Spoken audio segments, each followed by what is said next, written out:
Oups! Alors, les grands titres de l'actualité de ce lundi 22 avril. Bien, d'abord, aujourd'hui, 22 avril, c'est Jour de la Terre. Et je suis allé chercher quelques informations à savoir c'est quoi exactement le Jour de la Terre. Le Jour de la Terre, ben, ça a été créé en 1970 par Gaylord Nelson, sénateur américain et écologiste, et Dennis Hayes, étudiant diplômé de l'Université de Harvard. Tous deux étaient de plus en plus préoccupés par les dommages causés à l'environnement aux États-Unis, notamment par une importante marée noire survenue en 1969 à Santa Barbara, en Californie.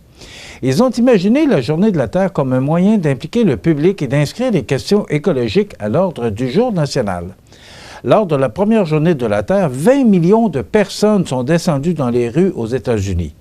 Devenu un événement mondial en 1990, il rassemble aujourd'hui plus d'1 milliard de personnes de tous âges dans près de 200 pays selon les organisateurs.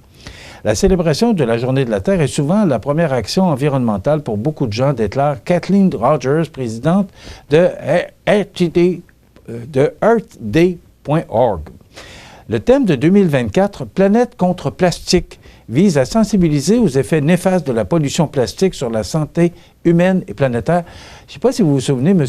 Latulippe, de la Société d'horticulture et d'écologie, qui est venu nous parler récemment. D'ailleurs, on l'a passé en rediffusion la semaine dernière, qui nous disait que on mangerait 5 de plastique par jour. Ça n'a pas de bon sens. Alors, cette Journée de la Terre, là, elle est bienvenue. Les événements précédents ont couvert une série de questions environnementales allant du changement climatique et de l'énergie propre à la protection des espèces et aux avantages de la plantation d'arbres. Cette année, l'accent est mis sur un traité historique des Nations unies sur les plastiques qui devrait être adopté d'ici la fin de l'année 2024. Plus de 50 pays, dont le Royaume-Uni, ont appelé à mettre fin à la pollution plastique d'ici 2040. Moi, je trouve ça extrêmement loin.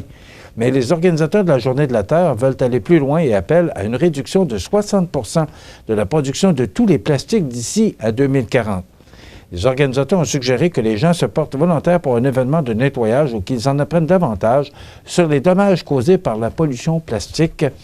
Le plastique, vous savez, dans les océans, c'est épouvantable. Je ne sais pas si vous avez vu, je ne me souviens pas sur à quelle antenne hier on voyait là, une pelle mécanique là, qui ramassait des tonnes et des tonnes de plastique là, dans les cours d'eau, les océans. C'est épouvantable. Alors, elle est bienvenue, cette Journée de la Terre, et symboliquement, hier, vous avez vu sûrement l'entrevue qu'on a réalisée la semaine dernière, qu'on a diffusée jeudi avec Mme Annie Beaumont, qui était initiatrice d'un projet qui s'est déroulé dans notre ville hier de 10h à midi, alors qu'on invitait les gens à se rendre au parc Richelieu pour faire du ménage en ville, ramasser, justement, il y en a là, du plastique, des bouteilles vides.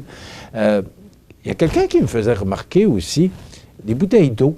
Vous savez, on achète des bouteilles d'eau en plastique et quand on a terminé, ben là, on met ça à la récupération. Pourquoi qu'on ne prendrait pas de l'eau du robinet ou je ne veux pas nuire aux gens qui vendent des bouteilles d'eau, mais la bouteille est en plastique. Alors, je pense que tous et chacun, on peut faire notre petit effort. Les changements climatiques, on en parle beaucoup. Il y a beaucoup d'agriculteurs qui nous disent que, et je rencontrais justement des agriculteurs en fin de semaine qui me disaient et me confiaient que les changements climatiques, c'est devenu un grave problème pour les agriculteurs.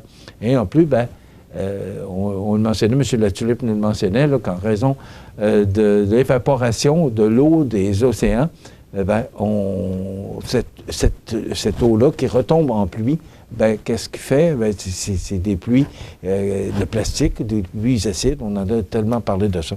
Alors, le Jour de la Terre, il est bienvenu, et pourtant, ça fait depuis 1970 qu'on souligne le Jour de la Terre. Donc, 1 millier de manifestants qui soulignent le Jour de la Terre. Il faut arrêter de se mettre la tête dans le sable. C'est dans le Journal de Québec ce matin.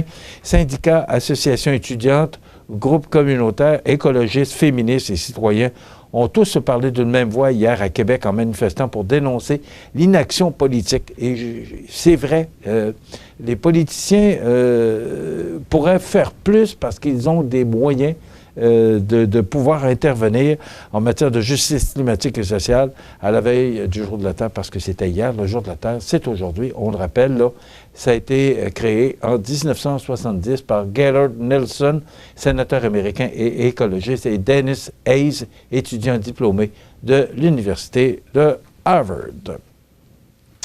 On parle également dans le Journal de Québec de certaines bornes qui sont peu utilisées.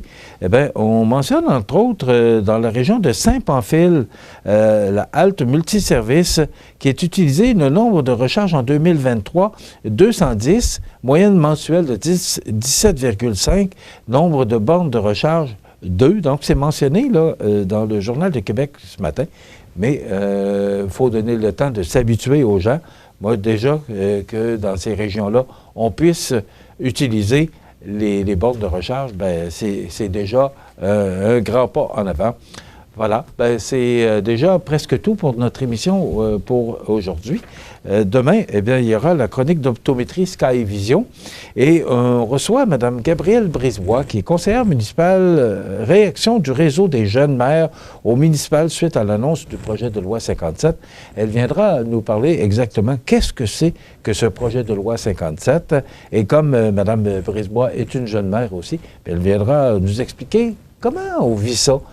Conseillère municipale, alors qu'on a des enfants à la maison. On en parle beaucoup, de plus en plus.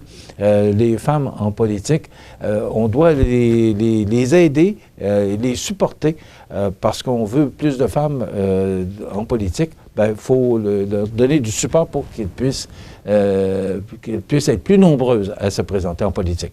Ça complète notre émission pour aujourd'hui. Je vous donne rendez-vous demain pour une autre émission d'information. Passez une bonne journée, mesdames, messieurs, et à demain.